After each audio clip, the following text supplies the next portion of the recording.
This channel does not promote any violent, harmful, or illegal activities. All content provided by this channel is meant for an educational purpose only. ব্রেকের পর ফিরলাম মারাঠা ভূমে নজর রাখতেই হচ্ছে মঞ্জিরার সঙ্গে রয়েছে আমি লিমা, কারণ এই মুহূর্তে মারাঠা ভূমে মোদি ম্যাজিক দেখা গেল। গতকাল থেকে আমরা আলোচনা করছিলাম যে কি হবে।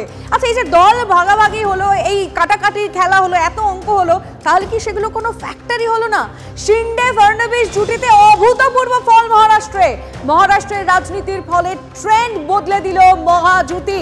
ঠিক কোন কোন বিষয়গুলো এক্ষেত্রে কাজ করলো, কোন কোন ইস্যু এই ক্ষেত্রে ফ্যাক্টর হলো বিজেপির এই এতটা স্মুথ জাম্প ক্ষেত্রে, আমি কথা বলবো আমাদের প্রতিনিধিদের সঙ্গে। এই মুহূর্তে জ্যোতির্ময় কর্মকার রয়েছেন আমাদের সঙ্গে। জ্যোতির্ময়, তোমার কি ব্যাখ্যা?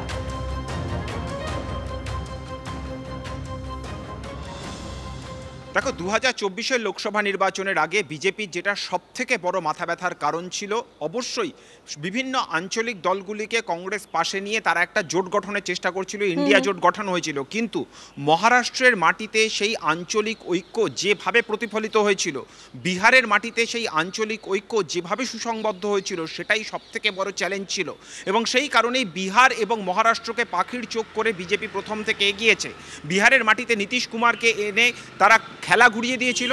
মহারাষ্ট্রের মাটিতে শিবসেনা এবং এনসিপিকে ভেঙে যাবতীয় হিসেব নিকেশ তারা সম্পূর্ণভাবে বদলে দিয়েছিল। আর বিধানসভা নির্বাচনে কার্যত সেই লাভের ফসলই ঘরে তুলল বিজেপি। অর্থাৎ কংগ্রেসের পাশে মূল শক্তি হিসেবে কিন্তু এনসিপি এবং শিবসেনাই ছিল। এবং সেক্ষেত্রে দাঁড়িয়ে আমরা আজকে যে ফলাফল দেখতে পাচ্ছি, সেই ফলাফলের মধ্যে 42টি আসন যেখানে এনসিপির কার্যত শক্ত গড় হিসেবে পরিচিত ছিল, সেই জায়গাতে এবারে তাদের মুখোমুখি লড়াই হয়েছে। 38টি আসন সেই জায়গা শিবসেনার গড় হিসেবে পরিচিত ছিল, কিন্তু সেখানে উদ্ধব ঠাকরে এবং একনাথ শিন্ডের মধ্যে লড়াই হয়েছে। আর ঠিক এই লড়াইটাই কিন্তু, অর্থাৎ এই যে একটি দলকে ভেঙে দু আধখানা করে দেওয়া এবং তার ফলে তারা একে অপরের বিরুদ্ধে তাদের প্রার্থী দিতে হয়েছে আর লড়াই করতে হয়েছে, এর লাভের ফসলটাই বিজেপি তুলেছে। এর পাশাপাশি একাধিক জায়গার অসন্তোষ বিজেপি নিজের পক্ষে ধীরে ধীরে গড়াতে সমর্থ হয়েছে।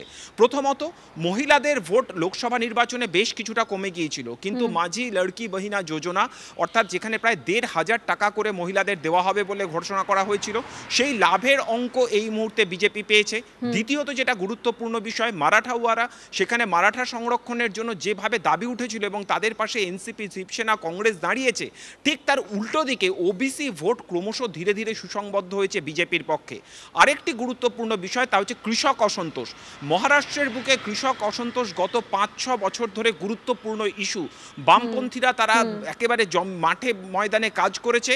কংগ্রেস, এনসিপি এবং তার পাশাপাশি শিবসেনা তারা ফসল ঘরে তুলবে বলে ভেবেছিল, কিন্তু শেষ বেলায় এসে সোয়াবিন, পেঁয়াজ, একাধিক ক্ষেত্রে এমএসপি বাড়িয়ে দিয়ে রাজ্য রাজনীতিতে কিন্তু অঙ্ক সম্পূর্ণভাবে ঘুরিয়ে দিতে সমর্থ হয়েছে বিজেপি এবং তার পাশাপাশি একনাথ শিন্ডে সরকার।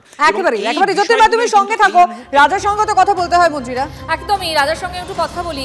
রাজা, এই মুহূর্তে দেখো জ্যোতির্ময় যে পয়েন্টগুলো বললো, তার মধ্যে দুটো জিনিস আমার মনে হলো। এক হচ্ছে এনসিপি আর একনাথ শিন্ডে শিবির, এই শিন্ডে শিবিরকে ভাঙা, এবং দুই হচ্ছে তুমি লক্ষ্মীর ভান্ডারের যদি কথা বলো, পশ্চিমবঙ্গে মধ্যপ্রদেশের ক্ষেত্রে লাডলি বেহেনা এবং এক্ষেত্রে মহারাষ্ট্রের ক্ষেত্রে হচ্ছে লড়কি বেহেনা। এই যে যোজনা, মানে মহিলাদের ক্ষেত্রে ডোল পলিটিক্স, এই দুটোই তো মেইন ফ্যাক্টর, তাই তো? ওই যে একটু আগেই বলছিলাম মঞ্জিরা, লিমা, যে লক্ষ্মী যেদিকে সাধারণ মানুষ সেদিকে। পশ্চিমবঙ্গে দেখেছি আমরা এই ট্রেন্ড, বারবার দেখছি পশ্চিমবঙ্গে, একবার নয়, এটারই রিপিটেশন চলছে। অনেকে অনেক কারণ খোঁজেন, কিন্তু বেনিফিশিয়ারি পলিটিক্স এইটা কিন্তু কোনোভাবেই অস্বীকার করা যাবে না। এটা একটা বিষয়। এইটাও আমরা মধ্যপ্রদেশে দেখেছি লাডলি বেহেনার ক্ষেত্রে। তো এখানে যেটা ইন্টারেস্টিং, এই প্রকল্পটা কিন্তু হালে চালু হয়েছে। এই যে কমাস আগে রাখি বন্ধন, অগাস্ট মাসে সম্ভবত গেল, রক্ষাবন্ধন গোটা ভারতে যাকে বলা হয়, তখন সেই দিন এটা ঘোষণা করেছিলেন মুখ্যমন্ত্রী। প্ল্যানিং অনেক দিন ধরেই চলছিল, সেটা এত তাড়াতাড়ি এফেক্ট দিয়ে দিল, এখন সেটা মানতেই হবে। কিন্তু আমি যেটা লার্জার, জ্যোতি অনেকগুলো কারণ বলল, আমি একটা লার্জার ট্রেন্ডের কথা বলি। প্রচুর বাঙালি কর্মরত মুম্বাই এবং নাসিক, পুনে, এসব জায়গায়, নাগপুরে, তারাও ইন্টারেস্টেড হবেন, বাংলার মানুষ তো হবেনই। এটা হচ্ছে, দেখো, কখনো মহারাষ্ট্রের 200-র কাছাকাছি একক বা জোটবদ্ধভাবে সিট পেয়ে সরকার গড়ব, এটা খুব কষ্টকল্পনাতেও আনতে পারেনি। মানে তুমি যদি কংগ্রেস যখন ভারতে সিঙ্গল, মানে হেভিওয়েট লার্জেস্ট পার্টি ছিল, মানে কেউ ধারে কাছেই ছিল না, তখন কংগ্রেস এটা পেত। কিন্তু যত ডিক্লাইন হয়েছে কংগ্রেসে, মানে আমি বলছি 90 দশক থেকে 9-এর দশক থেকে সরি, যখন কোয়ালিশন পলিটিক্সই ধর্ম হয়ে যায়, মহারাষ্ট্রকেও সেটা অ্যাকসেপ্ট করতে হয়, তখন থেকে ওই মিলিজুলি সরকারে কেউ 54 ও 61 যোগ করে কত হয়, কোনো রকমে ম্যাজিক ফিগারটা পার করা। এমনকি উদ্ধব ঠাকরে এবং বিজেপি যখন কম্বাইন্ড লড়াই লড়েছে, এটা ঠিক রাজা, ঠিক একদম, তুমি যে এটা বলছো একদম ঠিক, কিন্তু এটা মানে হলো কেন? কারণ আমরা লোকসভা নির্বাচনে দেখেছি এনডিএর যে আশানুরূপ ফল তা হয়নি, কিন্তু পরবর্তীতে হরিয়ানা খানিকটা বুস্ট আপ করলো, আর এবার মহারাষ্ট্র। কারণটা অবশ্যই যে প্রকল্প, নারীর যে প্রকল্প, নারী বেনিফিশিয়ারি যে প্রকল্প তোমরা আলোচনা করছো এতক্ষণ থেকে ধরে, সেটার একটা সুফল পড়েইছে। দ্বিতীয় কথা হচ্ছে অজিত পাওয়ারের বেরিয়ে আসাটা কিন্তু এখানে একটা ম্যাজিক, এটাও একটা ম্যাজিক ফিগার। অজিত পাওয়ারের বেরিয়ে আসাটাও একটা মাইলস্টোন হয়ে রয়েছে। বোঝা গেল থেকে, মানে মঞ্জিরা এটা পরিষ্কার রাজা যে মহিলা ভোট একটা বড় ফ্যাক্টর কিন্তু এক্ষেত্রে হয়ে দাঁড়াচ্ছে।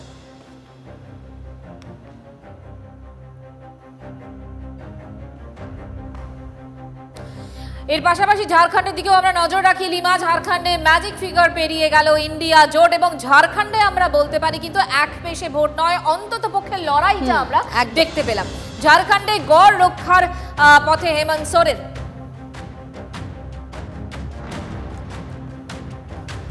জ্যোতির্ময় কর্মকার আমাদের সঙ্গে রয়েছেন, আরো একবার কথা বলবো। জ্যোতির্ময়, ঠিক যেরকম ভাবে আমরা মহারাষ্ট্রের কথা বলছি, ঝাড়খণ্ডের দিকেও আমাদের নজর ছিল, এবং এক্ষেত্রে আমি যেটা বললাম যে অন্তত ঝাড়খণ্ডের ক্ষেত্রে আমরা বলতে পারি যে একটা লড়াই দেখতে পেলাম।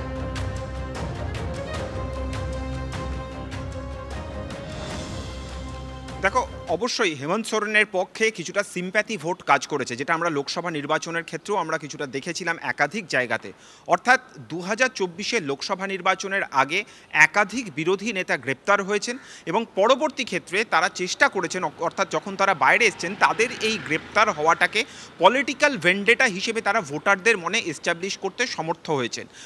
অরবিন্দ কেজরিওয়াল তিনি দিল্লিতে ব্যর্থ হয়েছেন, কিন্তু হেমন্ত সোরেন তিনি এই কাজটাই করে দেখালেন ঝাড়খণ্ডের মাটিতে। এবং তার পাশাপাশি যেটা গুরুত্বপূর্ণ বিষয়, বিজেপির ন্যারেটিভ কোথাও মানুষ গ্রহণ করেনি, যেটা দীর্ঘ জঙ্গলমহল এলাকা, যেটা আদিবাসীদের এলাকা, সেই জায়গাতে বাংলাদেশি অনুপ্রবেশকে অত্যন্ত বড় ইস্যু করা হয়েছে। সেই বাংলাদেশি অনুপ্রবেশের ইস্যু কিন্তু খুব একটা কাজে আসেনি। অর্থাৎ সেক্ষেত্রে দাঁড়িয়ে আদিবাসী ভোট, যেটা বরাবর জেএমএম অর্থাৎ ঝাড়খণ্ড মুক্তি মোর্চার মূল গড় হিসেবে পরিচিত, সেই আদিবাসী ভোট কিন্তু আবারও ঝাড়খণ্ড মুক্তি মোর্চার পাশে রয়েছে। এর পাশাপাশি দুর্নীতির যে অভিযোগ বিজেপি তুলেছিল হেমন্ত সোরেনের বিরুদ্ধে, ঝাড়খণ্ড মুক্তি মোর্চার বিরুদ্ধে, সেই বিষয়টিও কিন্তু একেবারে কাজে দেয়নি। এবং সেটা হচ্ছে মহারাষ্ট্রের যা ফল, সেটা কিন্তু বিজেপি শিবিরকে অনেকটা অক্সিজেন দিয়েছে। ইন্ডিয়া বা তুমি যদি কংগ্রেসের কথা বলো, তাহলে ওয়েনার ছাড়া মানে সান্ত্বনা পুরস্কার আমরা বলতে পারি। সেক্ষেত্রে ঝাড়খণ্ডের এই যে ফলাফল, সেটা এই জোটকে, এই শিবিরকে, ইন্ডিয়া শিবিরকে কতটা অক্সিজেন যোগাবে?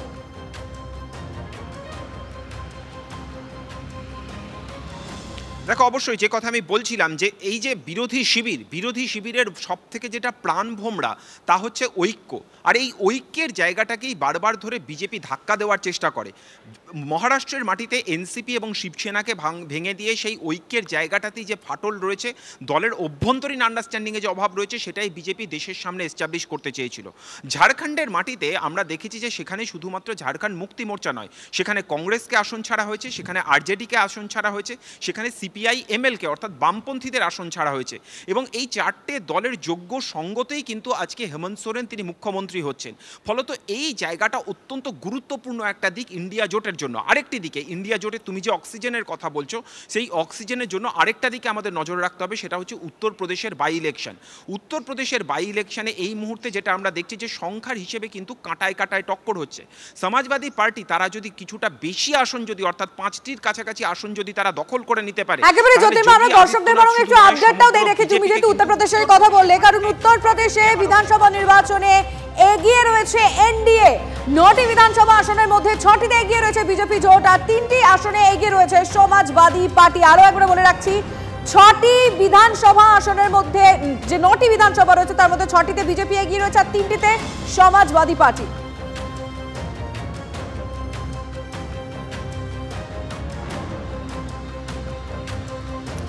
আর লিমা, এই যে মহারাষ্ট্রে আমরা এত কথা বলছি, সেক্ষেত্রে শিন্দে এবং ফাড়নবিস জুটিতেই অভূতপূর্ব একটা ফল হয়েছে এবং এক্ষেত্রে লাখ টাকার প্রশ্ন হচ্ছে মুখ্যমন্ত্রী তাহলে কোন শিবির থেকে হবে। রাজনীতির ফলের ট্রেন্ড বদলে দিল এই মহাজুতি। উধাবের গড়ে একক বৃহত্তম দল হিসেবে উত্থান হয়েছে বিজেপির, 200 পেরিয়ে গেল বিজেপি জোট এবং একনাথ শিন্দে বলেছেন যাদের সংখ্যা বেশি সেই শিবির থেকেই হবেন মুখ্যমন্ত্রী। मेरी लाडली बहनाओं को मैं धन्यवाद देता हूँ, लाडले किसानों को मैं धन्यवाद देता हूँ और लाडले हमारे भाई है, लाडले सीनियर सिटीजन है, सभी वर्ग जो है सभी वर्ग को मैं धन्यवाद देता हूँ कि उन्होंने ऐसी विजयश्री प्राप्त कर दी है कि न भूतो न भविष्य तो ऐसी विक्ट्री जो इस बार मिली है। जो 2-2.5 साल हमारी महायुति ने काम किया है, ये महायुति ने जो काम किया है उसके काम के ऊपर ये जनता ने शिक्का मुर्तब किया है, काम को तवज्जो दिया है, प्राथमिकता दी है और इसीलिए महायुति को इतनी बड़ी जीत हासिल हुई है। सर, बीजेपी का ये कहना है कि जिसकी ज्यादा नंबर होंगे उनका मुख्यमंत्री होगा, तो क्या इसको सपोर्ट किया जाएगा? ऐसा कोई भी हमारा तय नहीं हुआ है। हम तीनों पार्टी बैठेंगे, हमारे वरिष्ठ जो है प्रधानमंत्री जी है, अमित भाई है, नड्डा जी और सब हमारे जो तीनों पार्टी के प्रमुख लोग हैं, हम बैठेंगे और उसके ऊपर जैसे हम चुनाव लड़े साथ में एकजुट होकर, वैसे ही उसके ऊपर भी फैसला है। মহারাষ্ট্রের দিকে তো নজর ছিল মঞ্জিরা, এবার একটু আবারও রাজ্যে ফিরে আসতে হচ্ছে কারণ তালডাংরায় নির্বাচনের রায় আমাদের নজর রয়েছে। এই মুহূর্তে দাঁড়িয়ে খবর দিয়ে রাখি আপনাদেরকে, তালডাংরায় তৃণমূল কংগ্রেসের জয়। একটু আগেই অফিসিয়ালি আমরা বলছিলাম অ্যানাউন্সমেন্টের শুধু অপেক্ষা, আর সেখানে দাঁড়িয়ে তালডাংরায় ফাল্গুনী সিংহ বাবুর জয়, সেই দিকে আমাদের নজর রাখছে আমাদের রিপোর্টার, আমাদের সঙ্গে থাকবেন। এই মুহূর্তে দাঁড়িয়ে হীরক মুখার্জি আমাদের সঙ্গে রয়েছেন। হীরক,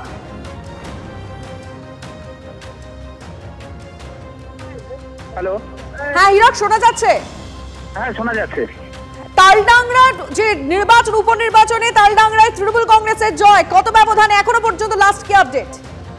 দেখো এখনো পর্যন্ত যেটা জানা যাচ্ছে যে অষ্টম রাউন্ড শেষে তৃণমূলের 25,000-এরও বেশি ভোটে এগিয়ে রয়েছে এবং যেটা মনে করা হচ্ছে যে পরবর্তী যে রাউন্ডগুলো সেই রাউন্ডগুলোরও গণনা শেষ হয়ে গেছে, কিন্তু এখনো পর্যন্ত রেজাল্ট বাইরে বেরিয়ে আসেনি, তাই এক্সাক্ট ব্যবধান ঠিক কতটা সেটা জানা যাচ্ছে না। তবে তৃণমূলের প্রার্থী ফাল্গুনী সিংহবাবু তিনি জয়ী হয়েছেন, তেমনটাই সূত্র মারফত জানা যাচ্ছে।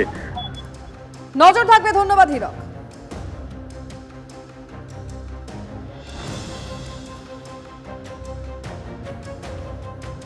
পাশাপাশি সিতাইয়েও লিমার রেকর্ড জয়ী হয়েছে তৃণমূল কংগ্রেস এবং এখনো পর্যন্ত সবথেকে বেশি জয় সেখানে লক্ষ্মীর ভান্ডারী জয়ের নেপথ্যে, এমনটাই মানছেন সিতাইয়ের তৃণমূল প্রার্থী সঙ্গীতা রায়। এই জনপ্রিয় প্রকল্প যে ভোটে তাদের পক্ষে সুবিধাজনক হয়েছে মুক্ত কণ্ঠে স্বীকার করছেন সিতাইয়ের জয়ী তৃণমূল প্রার্থী।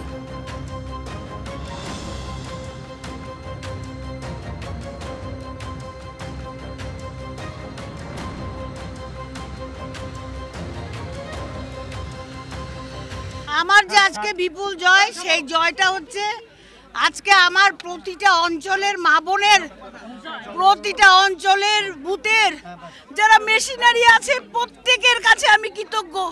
তাদের জন্য আজকে আমি এত ভোট পেয়েছি। আজকে মমতা ব্যানার্জি লক্ষ্মীর ভান্ডার উন্নয়নের জন্য মা বোনরা ঢেলে ভোট দিয়েছে, যারা পুরুষের থেকে মায়েরা বেশি, বোনেরা বেশি দিয়েছে। সেই জায়গা থেকে আমি বলবো যে প্রত্যেকটা মা যারা আছে তাদের বড়দের চরণে আমার প্রণাম। কি বলছেন উদয়ন গুহ, শুনবো। যারা মনে করত যে উত্তরবঙ্গ তাদের ঘাঁটি এবং যেহেতু পশ্চিমবঙ্গে হচ্ছে না, এখানে শাসন ক্ষমতা দখল করার সম্ভব না, তারা স্বপ্ন দেখত কিছু লোককে এগিয়ে দিয়ে উত্তরবঙ্গ আলাদা রাজ্য করে তারা এখানে শাসন করবে।